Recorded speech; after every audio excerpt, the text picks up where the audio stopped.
ኤፌሶን ምዕራፍ 2 እናወጣና በበደላችሁና በኃጢአታችሁ ሙታን ነበራችሁ፣ በእነርሱም በዚህ ዓለም እንዳለው ኑሮ በማይታዘዙትም ልጆች ላይ አሁን ለሚሰራው መንፈስ አለቃ እንደሆነው በአየር ላይ ስልጣን እንዳለው አለቃ ፈቃድ በፊት ተመላለሳችሁባቸው። በእነዚህም ልጆች መካከል እኛ ሁላችን ደግሞ የሥጋችንንና የልቦናችንን ፈቃድ እያደረግን በሥጋችን ምኞት በፊት እንኖር ነበር። እንደ ሌሎቹም ደግሞ ከፍጥረታችን የቁጣ ልጆች ነበር። ነገር ግን እግዚአብሔር በምሕረቱ ባለጠጋ ስለሆነ ከወደደን ከትልቅ ፍቅሩ የተነሳ በበደላችን ሙታን እንኳ በሆንን ጊዜ ከክርስቶስ ጋር ሕይወትን ሰጠን። በጸጋ ድናችኋልና በሚመጡ ዘመናትም በክርስቶስ ኢየሱስ ለእኛ ባለው ቸርነት ከሁሉ የሚበልጠውን የጸጋውን ባለጠግነት ያሳይ ዘንድ ከእርሱ ጋር አስነሳን። በክርስቶስ ኢየሱስም በሰማያዊ ስፍራ ከእርሱ ጋር አስቀመጠን። ጸጋው በእምነት አድኗችኋልና ይህም የእግዚአብሔር ስጦታ ነው እንጂ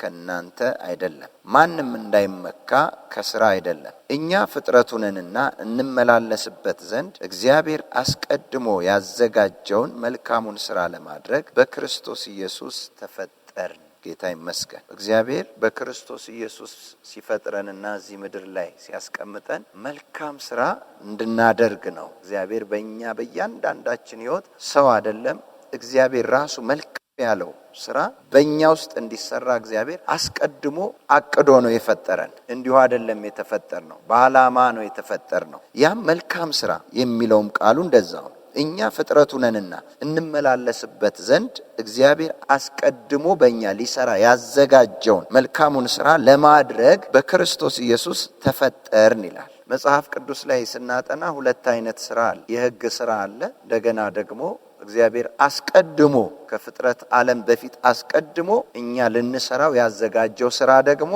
አለ። የሕግ ሥራ ከውድቀት በኋላ የመጣ ነው። ለኃጢአተኛ የተሰጠ ነው። ኃጢአተኛው ሰርቶ በሕይወት እንዲኖርበት የተሰጠው ነው። ምክንያቱም ሕግን የሚፈጽም እሱ በሕይወት ይኖርበታል ተብሎ እንደተጻፈ ለሱ የተሰጠ ነው። ኃጢአተኛው ሥራ ከመሰጠቱ በፊት አስቀድሞ ያዘጋጀው መልካም ሥራ ደግሞ አለ። ለኛ እግዚአብሔር ያዘጋጀልን ይሄ የሕግ ሥራ የሚሰሩበት ናቸው፣ በሕይወት የሚኖሩበት። ገላትያ ምዕራፍ 3 ቁጥር 12 ላይ ሲናገር ሕግን የሚፈጽም ሁሉ ይኖርበታል ተብሎ ተጽፏል። ግን ማንም ሕግን ስላልፈጸመው፣ ስላልኖረው፣ ስላልሰራው የሕግን ሥራ መፈጸም ስላልቻለ የሚጠበቅበትን ሕይወት አልኖረውም። ከሕግ በታች ነው የኖሩት። ሕግን ሊፈጽሙት አልቻሉም። ከሕግ በላይ አልሆኑም።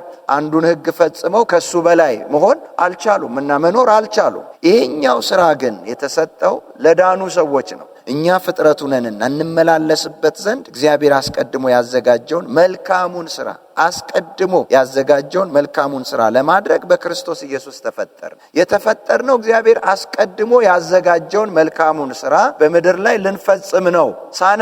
ሳንፈጠር አዳም ሳይመጣ ውድቀት ሳይመጣ ሕግ ሳይሰጥ እግዚአብሔር መልካም ሥራን ለሰው ልጆች አስቀምጧል። ለምሳሌ አዳም ከመፈጠሩ በፊት ፈጥሮት አይደለም አብጅ አስተዳደር ያለው፣ በመልካችን እንፍጠር ነው ያለው። ገና አዳም ሳይመጣ በፊት እግዚአብሔር አዳም ሊሰራ ያለውን መልካም ሥራ አዘጋጅቶታል። አቅዶ ነው። በእቅዱ መሰረት ነው ከእቅዱ ጋር አብሮ የሚሄድ ሰው ያንን እግዚአብሔር ያቀደውን መልካም ሥራ የሚሰራ ሰው ያመጣው። እሱ አልሆንለት ሲል ሲወድቅና ትውልድ ሁሉ በኃጢአት ውስጥ ሲሆን ለመዳን በሕይወት ለመኖር የሕግ ሥራ ተሰጣቸው። ይሄኛው ሥራ ከሕግ ሥራም በፊት የነበረ ነው። ለዛ ነው የተፈጠር ነው። እኛ እያንዳንዳችን ልናደርግ ያለንበትን እግዚአብሔር በልባችን ውስጥ ያስቀመጠውን ገናም ያልተገለጠልንም በመንፈስ ቅዱስ ምሪት ደርሰንበት ግን ልንሰራው የሚገባ መልካም ሥራ አለን። አስቀድሞ እግዚአብሔር የፈጠረው ያዘጋጀልን። እንዲሁ በልተን ጠጥተን ተመችቶን ጥሩ ኖረን ለመሄድ ብቻ አይደለም። እሱ እንዳለ ሆኖ ግን መልካም ያለውን ሥራ እንድንሰራ የተፈጠርን ሰዎች ነን። እያንዳንዳችን ሥራ አለን። ይሄ መልካም ሥራ ለመዳን ሳይሆን የዳነ ሰው የሚሰራው ሥራ፣ የዳነ ሰው ፍሬ ነው። ምክንያቱም በክርስቶስ ኢየሱስ ሲያድነን እንደ መጀመሪያው አዳም ፍጹም ቅዱስ ነው ያደረገን። ከኃጢአት ውጭ ነው ያደረገን። ቢሆንልን ከፍጥረትም በላይ ነው ያደረገን። በአየር ላይ ካሉ ከክፉ መናፍስታቶችም በላይ ነው ያደረገን። ከተጽዕኖዎች በላይ፣ ከበሽታ፣ ከደዌ፣ ከኃጢአት፣ ከርግማንም በላይ ነው ያደረገን። ከነዚህ ሁሉ ተዘለን እንዲሁ ለመኖር ብቻ ሳይሆን እግዚአብሔር አስቀድሞ ያዘጋጀው መልካም ያለው ሥራ አለ። ምንድነው ያ መልካም ስራ? ከስራውም በፊት የምንሰራውን ስራ መልካም ነው ብሎ የሚያጸድቅልን ማን ነው? ስለ ስራችን መልካምነት የሚናገረው ማን ነው? ማን ነው ያንን ስራ መልካም ነው ሊለው የሚችለው? ሰዎችም ብዙ ስራ ይሰራሉ፣ በሰዎች የሚገመገሙና መልካም አድርገሃል ይባላል፣ ጥሩ አድርገሃል ይባላል። ይሄ መልካም ስራ ግን እግዚአብሔር ራሱ መልካም ያለው አይታችሁ ከሆነ ዘፍጥረት 1ን እግዚአብሔር ሰውን ከመፍጠሩ በፊት ከሰውም ጀምሮ እግዚአብሔር ሁሉን ነገር የሰራውን ዞር ብሎ ያይና ሁሉም ምንድነው ይላል? መልካም ነው ይላል። የሰራውን ስራ በሙሉ ልክ እንደዛው እግዚአብሔር የሰጠንን ስራ ስንሰራ የእግዚአብሔር ቃል የእግዚአብሔር መንፈስ ራሱ እግዚአብሔር ነው መልካም የሚለው። ማቴዎስ ምዕራፍ 5:17 ላይ ሲናገር መልካሙን ስራችሁን አይተው የሰማዩ አባታችሁን እንዲያከብሩ እንዲሁ ብርሃናችሁ በሰው ፊት የበራ ይሁን ይላል። መልካም ስራ የብርሃን ያህል ነው። በማን ፊት ይታያል? በሰዎች ፊት ይታያል። የሚታይ ነው እና ማንን የሚያከብር? እግዚአብሔርን የሚያከብር። ይሄ መልካም ስራ ከእግዚአብሔር ጋር እንጂ ግንኙነቱ ከሰው ጋር አይደለም። በተገለጠ ጊዜ ሰዎች ወዲያው ያንን መልካም ስራ ሲያዩ በተገለጠ ጊዜ ሰዎች የሚያስተውሉት በዛ ውስጥ እግዚአብሔርን ነው የሚያከብረው። እግዚአብሔርን ነው ከፍ የሚያደርገው። አንደኛ ከእግዚአብሔር ከራሱ የመጣ ነው ይሄ መልካም ስራ። ግን ምንድነው? በምንስ እንለየዋለን ይሄንን መልካም ስራ? አንደኛ እንዳልኳችሁ እግዚአብሔርን ምን ይላል? ያከብራል። ሁለተኛ ሰዎችን ያንጻል፣ ይረዳል፣ ሰዎችን ያግዛል፣ ሰዎችን ያሳርፋል፣ ሰዎችን ወደ እግዚአብሔር ያስጠጋል። ያ ስራ ሁልጊዜ የሚያስታውሳቸው ሰዎች እግዚአብሔርን ነው፣ ወደ እግዚአብሔር ነው የሚያቀርባቸው። ሐዋርያት ሥራ ምዕራፍ 10 ቁጥር 38ንም ስታነቡት እግዚአብሔር የናዝሬቱ ኢየሱስን በመንፈስ ቅዱስና በኃይል ቀባው፣ እርሱም ለዲያብሎስ የታሰሩትን እየፈወሰ መልካም እያደረገ ይዞር ነበር፣ እግዚአብሔርም ከእርሱ ጋር ነበር ይላል። ምን እያደረገ? መልካም እያደረገ። በማን ላይ? በሰዎች ላይ። ያ መልካም እያደረገ የሚዞርበት ያ ስራ ከማን የተሰጠው ነው? ከእግዚአብሔር የተሰጠው ነው። ያንን ስራ እያዩ ሰዎች ሁሉ ማንን ያከብራሉ? እግዚአብሔርን ያከብራሉ። እግዚአብሔር ይታይበታል። እግዚአብሔር የሰጠው በክርስቶስ ኢየሱስ የሰራው ያ መልካም ስራ ሰዎች ሊሰሩት የማይችሉት አይደለም። በሰው ጥበብ፣ በሰው ዕውቀት፣ በሰው ጉብዝና፣ በሰው ልምድ የሚሰራ አይደለም። የሰው ጥበብ፣ የሰው ዕውቀት፣ የሰው ጉብዝና የመንፈሳዊውን ዓለም አስተውሎት ሰዎች የታሰሩበትን ያን የመንፈስ ገመድ ፈቶ ሰዎችን ነፃ ማውጣት የሚያስችል ጉልበት የለው። ይሄ የመንፈስ ቅዱስ ብቻ ነው፣ የእግዚአብሔር ብቻ ነው። እና እያንዳንዳችን በሰዎች ላይ የምንሰራው ስራ አለ። ሰዎችን ከጨለማ ዞር እናደርጋለን፣ የሰዎችን ቀንበር እንሰብራለን፣ የሰዎችን ቋጠሮ እንፈታለን። ለእንቆቅልሻቸው ፍቺ፣ ለችግራቸው መፍትሄ ሆነን ነው እዚህ የተቀመጥነው። ያ በእግዚአብሔር ዘንድ ምንድነው? መልካም ስራ። ፍጥረተ ዓለምን በመግዛት በመቆጣጠር እግዚአብሔር ለፈጠራቸው ስርዓት እንዲገዙ ማድረግ፣ ከእግዚአብሔር ሐሳብና ዓላማ ውጪ እንዳይወጡ በእግዚአብሔር ጸጋና መንፈስ በሱ ቅባት በእግዚአብሔር ፍጥረተ ዓለም ስርዓት ውስጥ ፍጥረት እንዲኖር ማድረግ ያ መልካም ስራ ነው። ለዚህ ነው ሮሜ ምዕራፍ 8:19 ላይ ፍጥረት የእግዚአብሔርን ልጆች መገለጥ በናፍቆት ይጠባበቃልና። ለምን? ፍጥረት ለከንቱነት ተገዝቷልና። ከዛ ወጥቶ ለእግዚአብሔር ልጆች ክብር ነፃነት ውስጥ እንዲገባ ይቃትታል። ለከንቱነት ተገዝቷል። የዓለም ገዢ የተባለው ክፉ ሰይጣን እሱ እጅ የገባው ሁሉ እግዚአብሔር በፍጥረት ዓለም ስርዓት ውስጥ እንዲሆኑ እንደፈጠራቸው አይደለም እየሰራባቸው ያለ። ኮረፕት አድርጓቸዋል፣ አበላሽቷቸዋል። ብሩ ለጉቦ ይውላል፣ ዕውቀቱ ለጥፋት ይውላል። ማናቸውም ነገር እግዚአብሔር ከፈጠረው ተቃራኒ ሆኖ እግዚአብሔርን በማያከብር ሰዎችን ደግሞ በማይረዳ መልኩ እየዋለ ነው ያለው። ያ የሚመለሰው ያ የሚስተካከለው የእግዚአብሔር ልጆች ምን ሲሉ ነው? ሲገለጡ። በምን ይገለጡ?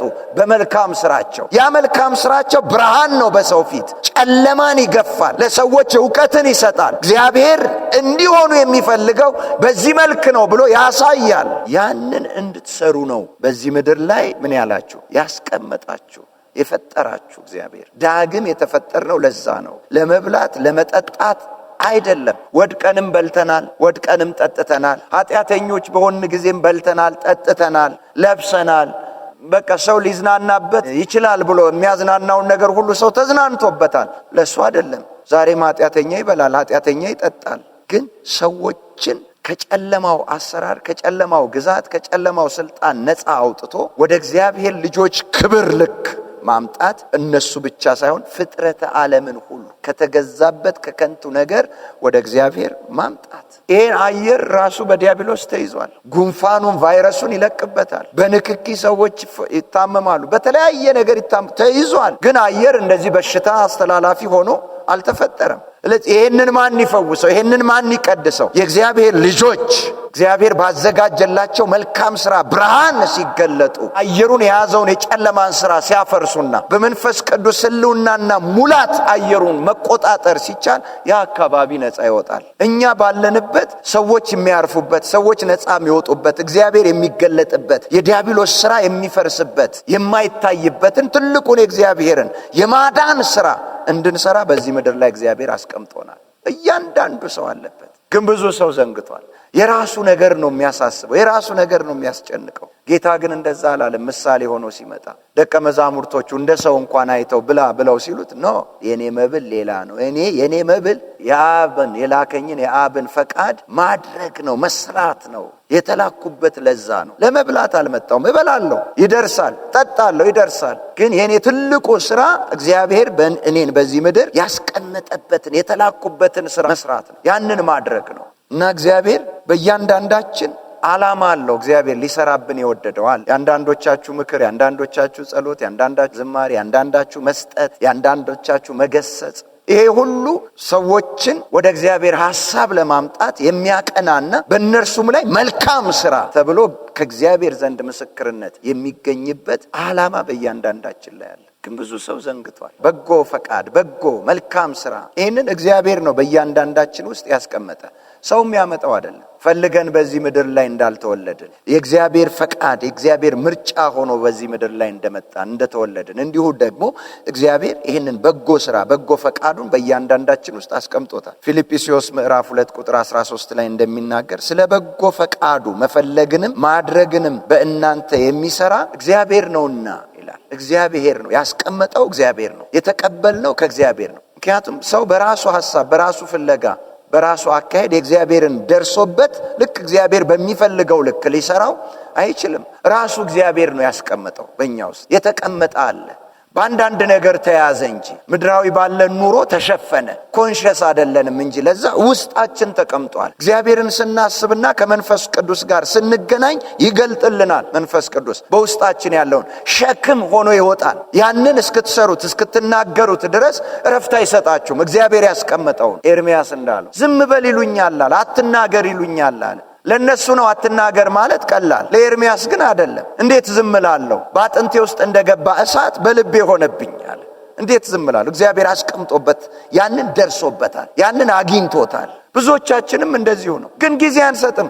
ችግሩ እሱ ነው። ብዙዎች ለብዙ ነገር ፈጣኖች ነን፣ ለእግዚአብሔር ነገር ግን ከሰዓቱም ምራቂ ነው የሚሰጠው። ከጸሎትም ሲብስበት ሲያስጨንቀው ነው የሚጸልየው። ከተመቸው ብዙ ሰው አይጸልይም። ብዙ ሰው አይጸልይም ከተመቸው። የጸሎትንም ዋጋ ያውቀው። ግን ካልተጸለየና የእግዚአብሔርን ፊት ካልተፈለገ ያ እግዚአብሔር ሊሰራብን ያዘጋጀውን ነገር ማግኘት አንችልም። በአእምሮ አንደርስበትም። በምድራዊ አካሄድ አንደርስበትም። ምድራዊ ነገሮች ላይ ባሉን ስልጠና ትምህርቶች ልናገኘው አንችልም፣ አናገኘው። ትኩረት ልንሰጥ ይገባል፣ ጊዜ ልንሰጥ ይገባል። ጌታ ኢየሱስ እኮ ያንን ሁሉ ሥራ ከመጀመሩ በፊት አንድ የትልቅ ነገር አደረገ። 40 ቀን 40 ሌሊት ጾመ፣ ጸለየ። ከዛ በቀጥታ ወደ ምን ውስጥ ገባ? አገልግሎት ውስጥ ገባ። ከእግዚአብሔር ዘንድ የተቀበለውን ይዞት የመጣ የሚኖርለትን የሚሞትለትንም መስራት ጀመረ። ብዙ እንቅፋቶች ነበሩበት፣ ብዙ ተግዳሮቶች ነበሩበት። ግን ውስጡ ያለው ብርቱ ስለነበረ አላስቆመው። ያንን ስታገኙት የሚረዳችሁን ጉልበት ታገኛላችሁ፣ የሚረዳችሁን ኃይል ታገኛላችሁ። እንደ ጌታ ኢየሱስ ሉቃስ 5 ላይ እያስተማረ ባለበት ሕዝቡ ተቀምጦ ይሰማል እና ከአካባቢው ሁሉ ደግሞ ህመምተኞች መጥተዋል ሊፈወሱ። እና ቃሉ ሲናገር ሊሰሙትና ከድውያቸው ከህመማቸው ሊፈወሱ። ግን መጀመሪያ ምን ሊሉ? ሊሰሙት። እሱ እያስተማረ ያለ ቁጥር 17 ላይ ጌታም ለመፈወስ የጌታ ኃይል ሆነለት ይላል። አየህ፣ የተላከበትን ለማድረግ እሱ ሲቆም ያንን ስራ የራሱ አድርጎ ሲወስደው ያንን የሚያስፈጽም ደግሞ የእግዚአብሔር ኃይል መጣለት። እሱ ውስጥ ስንገኝ ጉልበት እናገኛለን። ብዙ ነገሮቻችሁን ልትተዉ ይገባል።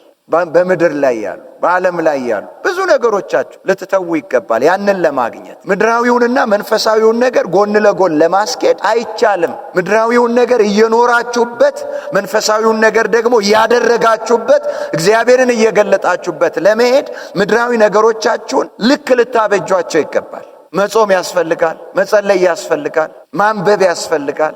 እንዲሁ የእግዚአብሔርን ያን መልካሙን ነገር በቀላሉ ማግኘት አይቻልም። ዋጋ ይከፈላል። ገንዘባችሁን ልታወጡ ይገባል። ሕይወት የተከፈለበትንና የመጣውን ይሄንን የክርስቶስን ሕይወት እና የተሰጠንን ሥራ ለመስራት ጊዜያችሁንም ትከፍላላችሁ፣ ገንዘባችሁንም ትከፍላላችሁ። አይወዳደርም፣ አይነጻጸርም፣ በምድራዊ ነገር አይለካም።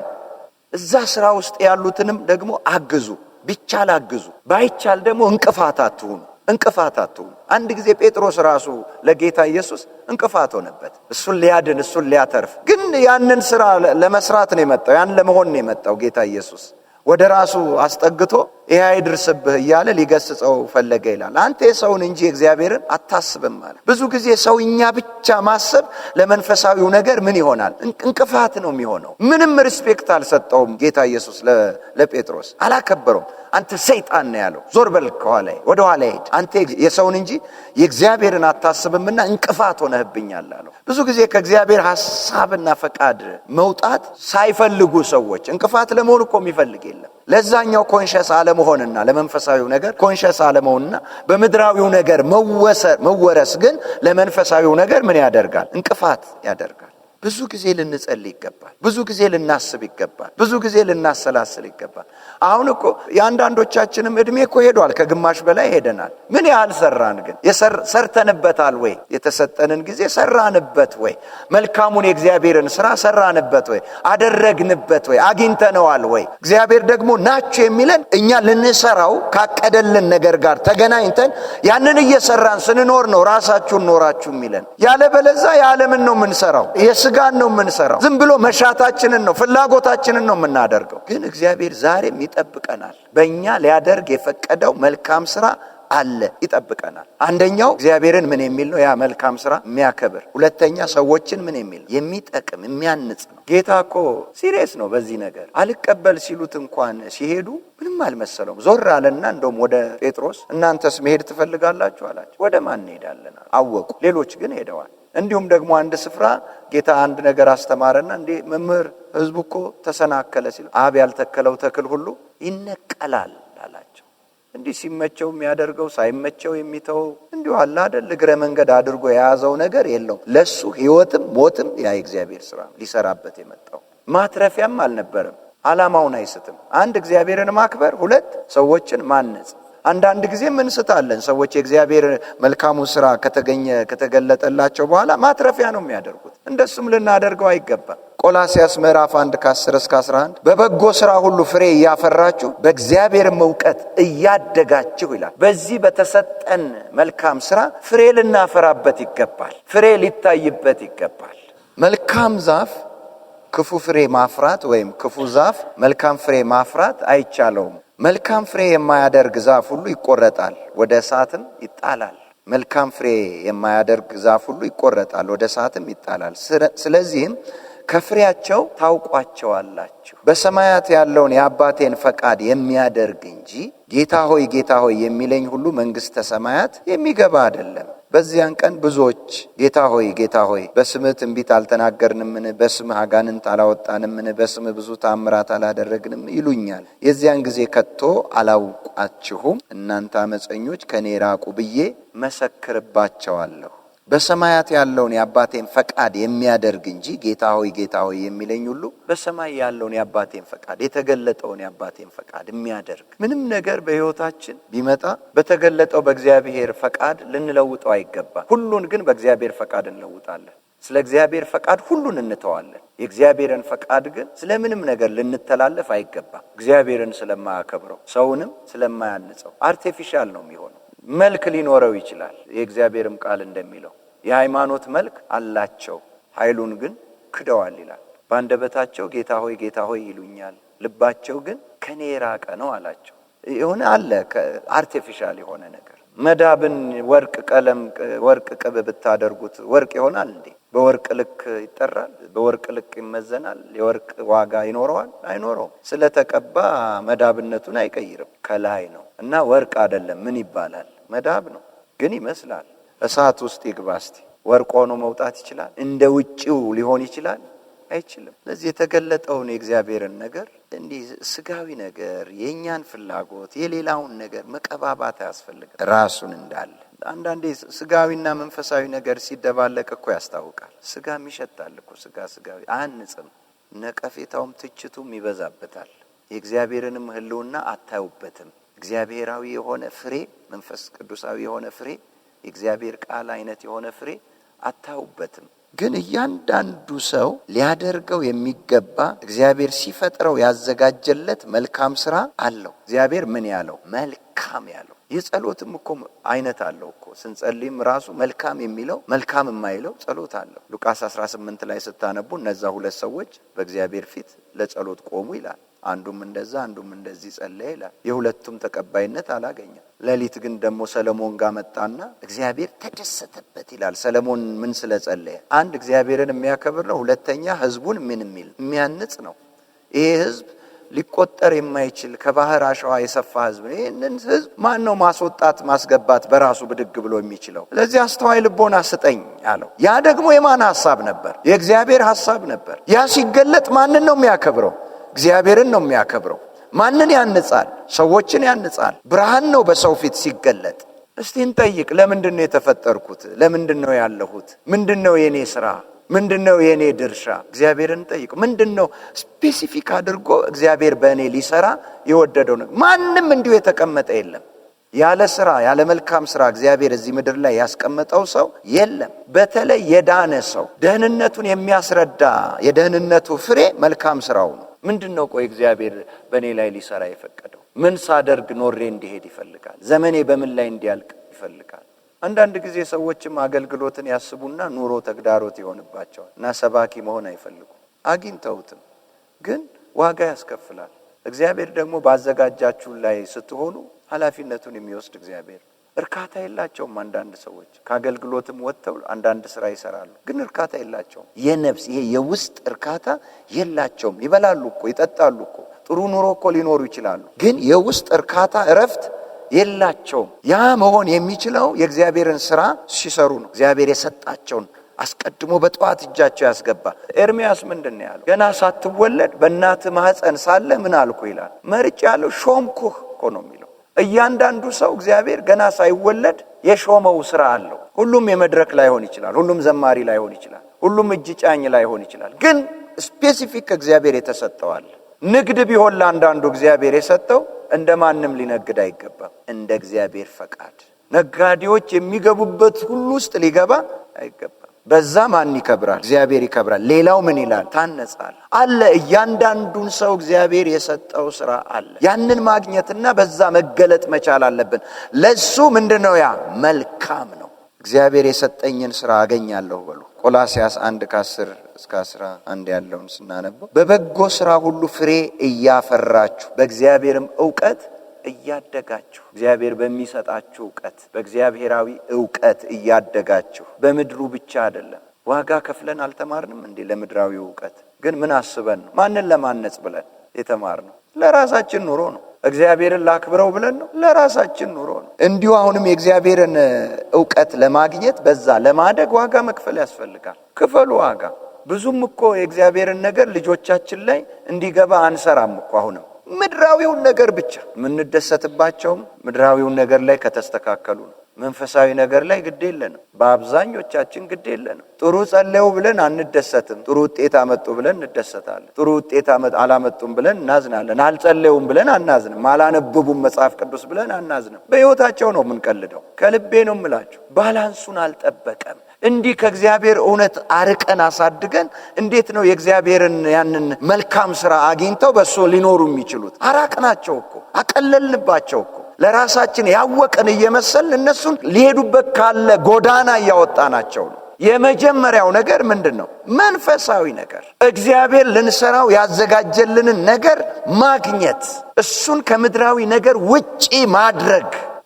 ያኔ እግዚአብሔርን ያከብራል፣ ሰዎችን ምን ይላል? ያንጻል። በተሰጣችሁ ጊዜና እድል እግዚአብሔር ልትሰሩት ያዘጋጀላችሁን ነገር አግኝታችሁ መስራት ይሁንላችሁ። ብዙ ሰዎች በተሰጣቸው እድል የተሳሳተ ስራ ስለሰሩ እነሱ ካለፉ በኋላ የሚመጣው ትውልድ እየረገማቸው ይኖራል። አሁን በዓለም ላይ አንዳንድ መርዝ ነገር ትውልድ ውስጥ የከተው የሞቱ ሰዎች አሉ። እግዚአብሔር ግን የተሰሚነትን እድል ሰጥቷቸው፣ መድረክ ሰጥቷቸው፣ ህዝብን የሚያክል አገርን የሚያክል ሰጥቷቸው መጥፎ ነገር ዘርተው በጊዜያቸው አልፈዋል። ካለፉ በኋላ የሚቀጥለው ትውልድ እነሱን ሲረግም ይኖራል። እነሱ ያስገቡብን እያለ መልካም ስራ ግን አሁን ባለንበትም ትውልድ ሰው ሲያንጽ ይሄም ትውልድ ያከብረናል። የሚመጣውም ትውልድ ስለኛ እግዚአብሔርን ያመሰግናል፣ እግዚአብሔርን ያከብራል። ሩቅ ሳትሄዱ እንዲህ በአፍሪካ ውስጥ ሰፋ አድርጉትና ከሀገራችን ወጥተን በአፍሪካ ውስጥ መጥፎ ነገር ከተው እነሱ አልፈው እነሱ ከሄዱ በኋላ ሌላው ትውልድ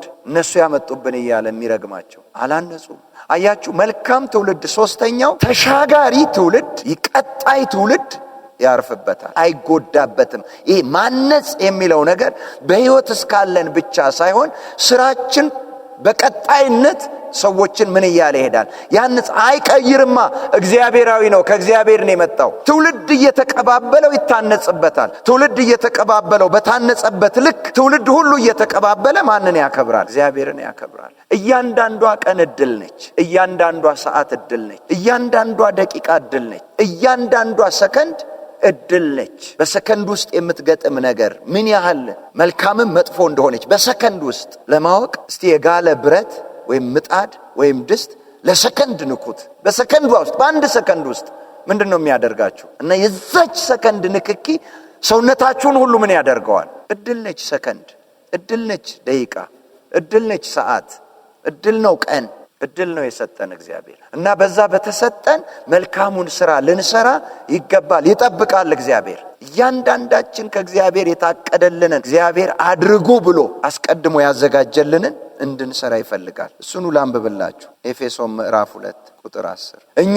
ፍጥረቱ ነንና እንመላለስበት ዘንድ እግዚአብሔር አስቀድሞ ያዘጋጀውን መልካሙን ስራ ለማድረግ በክርስቶስ ኢየሱስ ተፈጠርን። ለምን ተፈጠራችሁ በክርስቶስ ኢየሱስ? ዳግም ሲባል መልካሙን ስራ ለማድረግ። ይሄ መልካም ስራ ደግሞ መቼ ነበር? እናንተ ከመፈጠራችሁ በፊት እግዚአብሔር ምን ያለው? ያዘጋጀው ነው። ያንን እንድትሰሩ ነው በክርስቶስ ኢየሱስ የተፈጠራችሁት ነው የሚለን። እኛ መዳኔ በቃናል አለ፣ እግዚአብሔር ደግሞ ስራ አለ ነው የሚለው። መዳን ከበቃማ እኮ ከዳናችሁ መሄድ ነው። ምን ትሰራላችሁ? እዚህ የሚሰሩ ሰዎች እንጂ የዳኑ ሰዎች መኖሪያ አይደለም። የነሱ የዳኑ ሰዎች መኖሪያ የት ነው? መንግስተ ሰማያት። እዚህ ምን የሚሉ ሰዎች ነው? የሚሰሩ ሰዎች። ጳውሎስ እንደዛ አይደለም? ልሄድና ከክርስቶስ ጋር ልኖር እጅግ እናፍቃለሁ እመኛለሁ፣ የተሻለም ነውና፣ ነገር ግን መኖሬ ለናንተ የሚጠቅም ከሆነ ለስራ ከሆነ እሱ ሐዋርያ ስለሆነ የሙሉ ጊዜ አገልጋይ ስለሆነ ልትሉኝ ትችላላችሁ። አይደለም። የእያንዳንዱ ሰው እንስራ፣ የሚሰሩንም እናግስ፣ እንዲሰሩም እንተዋቸው፣ እንዲሰሩም እንገፋፋቸው፣ ስራንም ከነሱ እንማር። እኛም እያንዳንዳችን የምንሰራውን እንያዝ፣ እናገኝ፣ በዛ ላይ እንገለጥ። ሲተጉ የሚያገኛቸው ብፁዓን ናቸው ይላል ጌታ ኢየሱስ እንደሚመጣ ተናግሯል። ምን ስራ ሲሰሩ? ይህን መልካሙን ስራ እግዚአብሔር በክርስቶስ ኢየሱስ አስቀድሞ ያዘጋጀላቸውን ነገርኳችሁ። ያንን ልክ እግዚአብሔር እንደፈቀደው። አሁን ለነጋዴ ምን ብሏል እግዚአብሔር? 2 ሚዛን አይኑርህ አለ። ይሄ በእግዚአብሔር ዘንድ ምንድነው? አጸያፊ ነው አለ። ስልጣን ላይ ሲወጡ ቀራጮችን ምንድነው ያላቸው ጌታ? ከተገባችሁ ውጪ አትውሰዱ አላቸው። ወታደሮችን መጡና ጠይቁት፣ ምን አላቸው? ያላግባብ አትንኩ አለ። ለሁሉም ሰጥቷል መልካም ስራ። ለነጋዴውም፣ ለቀራጩም፣ ለወታደሩም፣ ለሰባኪውም፣ ለሁሉም የሰጠው ነገር አለ። ያንን ሲሰሩ ሲተጉ በዛ የሚያገኛቸው ምኖች ናቸው አለ? ብፁዓን ናቸው። የመልካሙ ስራ ይሄ ነው እግዚአብሔር ያዘጋጀው። በቃ ራሳችሁን አበረታቱ። እግዚአብሔር አስቀድሞ ያየልኝ መልካም ስራ አለ። የሚያከብረንም በእግዚአብሔር ፊት ብፁህ ወደ ረፍት ግባ አንተ በጎ ታማኝ አገልጋይ የሚያሰኘን እግዚአብሔር ያዘጋጀልን ስራ እንደዛው ስንሰራው። እግዚአብሔር ስራ መስጠትና መልቀቅ አይደለም፣ ያያል። ሙሴን ምን አለው? በተራራው ላይ ተገልጬ እንዳሳየው እንደዛው አድርገህ እንድትሰራው ምን በል ተጠንቀቅ አለው ይላል። ዕብራውያን ላይ ራሱ ጽፎታል። እንዳሳየው። ለምን እንደዛ አለው? አሳይቶታል። በል ይሄን አሳይቻለሁ ስራው ብቻ አላለው። እንዳሳየው ምን በል ስራ አለ። ሙሴ እኮ በዙሪያው ሰው አለ። ዕውቀት ያለው ይኖራል፣ ልምድ ያለው ይኖራል። ይሄን አድርግበት፣ ይሄን ጨምርበት ሊለው፣ ይሄን እንዲህ ብታደርግ መልካም ነው ሊለው ይችላል። እግዚአብሔር ደግሞ የሚፈልገው እሱ ባለው አይነት ልክ ብቻ ነው። ስለዚህ ተጠንቀቃሉ። እንዲህ አድርግ፣ እንዲህ አድርጊ፣ እንዲህ አድርግ የሚል መዓት እኮ ነው ያለው። ግን የእግዚአብሔርን አግኝተው በዛ ልክ ነው ወይ የሚሉት? በዛ ልክ ነው ወይ አግኝተን ሰዎችንም የምንላቸው በዛ ልክ ነው ወይ? አንድ ጊዜ ነገስታቶች ውጊያ ላይ ገቡና ውሃ ጠፋ፣ ረሃብ መጣባቸው። የይሁዳና የእስራኤል ንጉስ፣ የኢየሩሳሌም ንጉስ አብረው መጡ። ወደ ነብዩ ሲመጡ አየው። ሲያየው አንተ ለምን መጣህ አለው። ወደ አባቶች ነቢያት ሂድ። ኦፌንድ ሆነበት። መንፈሱ ከነበረበት ፖዚሽን ለቀቀ። ኦፌንድ ሆነ፣ ጠፋበት። የእግዚአብሔር ነገር መንፈሳዊነት ጠፋበት። ልብ በሉ፣ ለመፍትሄ ነው የሄደው። በጣም ተናደደ። ከዛ ዞር ሲል ደግሞ መልካም አለ ለካ ኢዮሳፍጥ። አንተን ባላፍር ኖሮ አለው አይደለ ያለው። አንተን አይቼ ባላፍርህ ኖሮ ይሄን ወደ አባቶቹ ነቢያት ልከው ነበር አለ። ተናደደ። ግን አሁን የእግዚአብሔርን ነገር እንዴት ይስራው? ጠፋበት። ቃል ፈልገው ነው የመጡት፣ መፍትሄ ፈልገው ነው የመጡት። ጠፋበት፣ ተያዘ፣ አቃተው። ከዛ አንድ ነገር አለ፣ ባለ በገና አምጡልኝ። እንደገና መንፈሱን ምን ለማለት ለመሰብሰብ። እግዚአብሔር ባይረዳው ኖሮ በዛ ሰው ምክንያት ኢዮሳፍጥም ተጎድቶ ነበር። አብሯችሁ የሚሆነው ሰው ሁልጊዜ መንፈሳዊ ነገራችሁን የሚጠብቅ መሆን መቻል አለበት። በዛ እግዚአብሔር በሰጠው ነገር ልክ ውስጥ ብቻ መገኘት መቻል አለበት። ያለዛ አይጠቅማችሁም፣ ይጎዳችኋል። ያለዛ እናንተም ትጎዱታላችሁ፣ አትጠቅሙትም፣ አታንጹትም። ኦፌንድ ሆነ ነብዩ። ከዛ ነው ባለበገናው ሲደረድር በቃ መንፈሱ እንደገና ምን ማድረግ ጀመረ? መስተካከል ቦታውን። ከዛ የእግዚአብሔር እጅ ምን አለችበት? መጣችበት፣ መናገር ጀመረ። ፖዚሽኑ ላይ አያችሁ። በራሳችንም ስተት ልንወጣ እንችላለን፣ ሰዎችም ሊያወጡን ይችላሉ። በጣም ልንጠነቀቅ ይገባል። እኛም ወጥተን ሰዎችን ልናወጣ እንችላለን። በጣም ልንጠነቀቅ ይገባል። የጌታም መምጫ ደርሷል። ሲተጉ ለሚያገኛቸው እነሱ ምኖች ናቸው? ብፁዓን ናቸው። ዮሐንስ መልእክት ላይ የሰራችሁበትን ዋጋ እንድታገኙ እንጂ ዋጋችሁ እንዳይበላሽባችሁ ለራሳችሁ ምን በሉ? ተጠንቀቁ። ለራሳችሁ ምን በሉ? ተጠንቀቁ።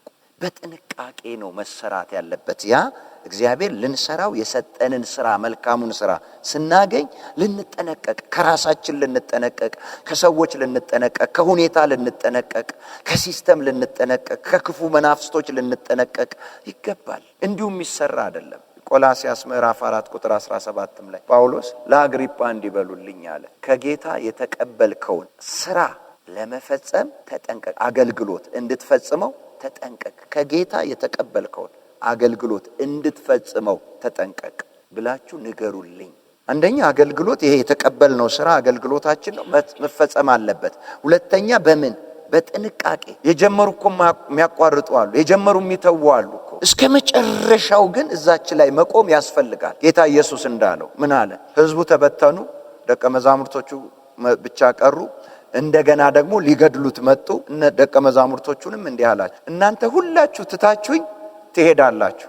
ሁልጊዜ በፊቱ ደስ የሚያሰኘውን ነገር ስለማደርግ፣ ለእግዚአብሔር ስለማደርግ እግዚአብሔር ከኔ ጋር ነው፣ አይተወኝም አላቸው። ሁልጊዜ እኮ ጥንቃቄ ያለው፣ ሁልጊዜ ማስተዋል ሲኖር፣ ያለበለዚያ ሁልጊዜ በእግዚአብሔር ሐሳብና ፈቃድ ውስጥ መገኘት አይቻልም። ከባድ ነው።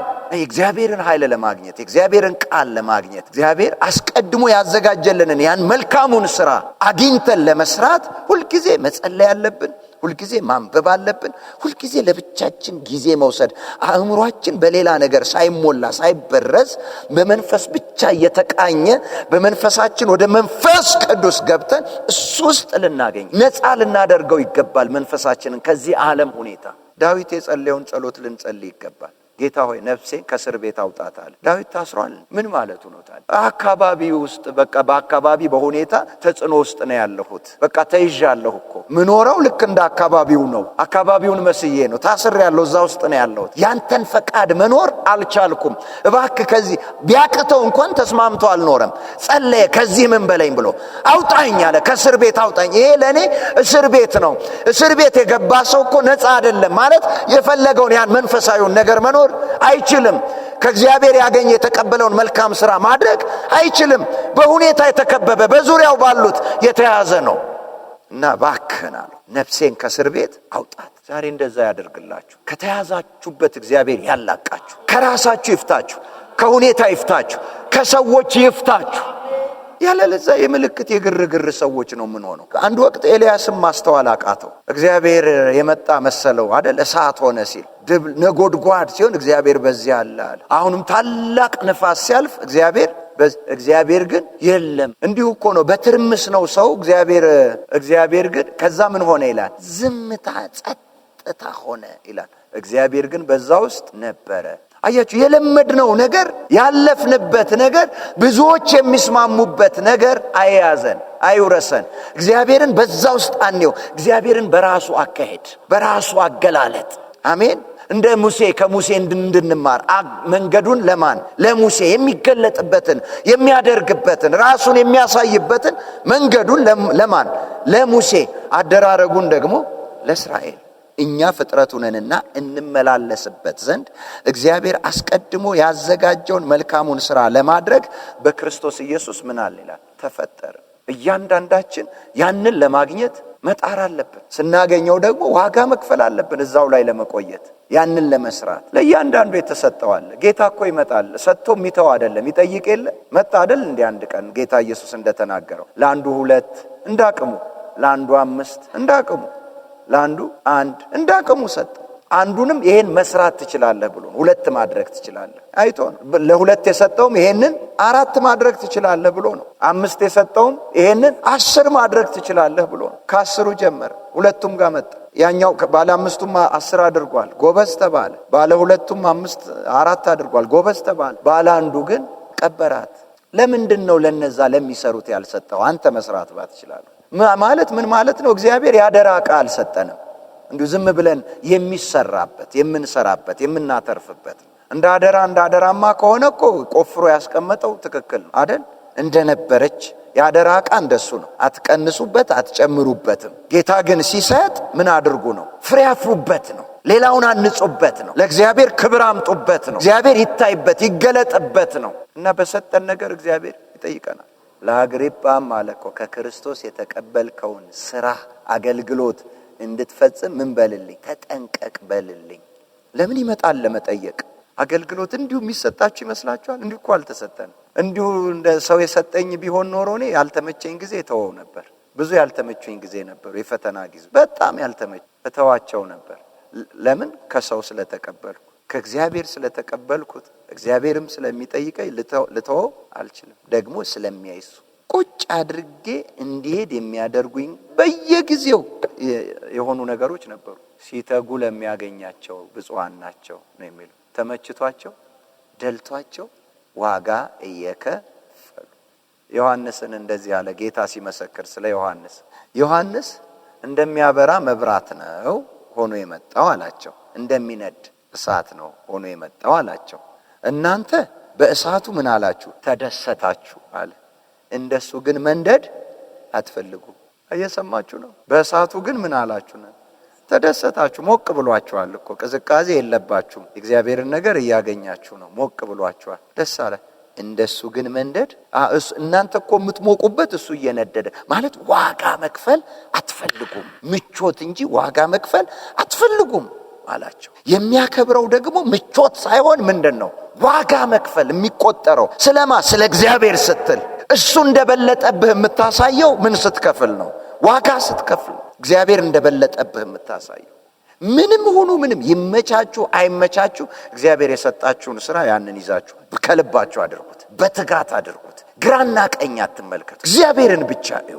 ለእያንዳንዱ እንደ ስራው አይደል የሚለው? እንደ ምቾቱ ነው የሚለው። እንደ የስራው እከፍለው ዘንድ ዋጋው በእኔ እጅ ነው። ለዚህ አይደለ ለምትሰሩት ስራ ዋጋችሁን እንድትቀበሉ እንጂ ደሞዛችሁን እንዳታጠፉ ለራሳችሁ ተጠንቀቁ። እከሌ ነው ከሊት ነው ብለን የምናሳብበት ምንም የለም። የተሰጠህን ይዘህ መገኘት ነው። ባንቺ መነሳሳት ሰው ይነሳሳል፣ ባንተ መነሳሳት ሰው ይነሳሳል። ብርሃን ነው መልካሙ ስራ ለሰዎች ምንድነው ብሏል? ብርሃን ነው። ያንን እያዩ ደግሞ የሰማይ አባታችሁን ምን ይላሉ? ያከብራሉ።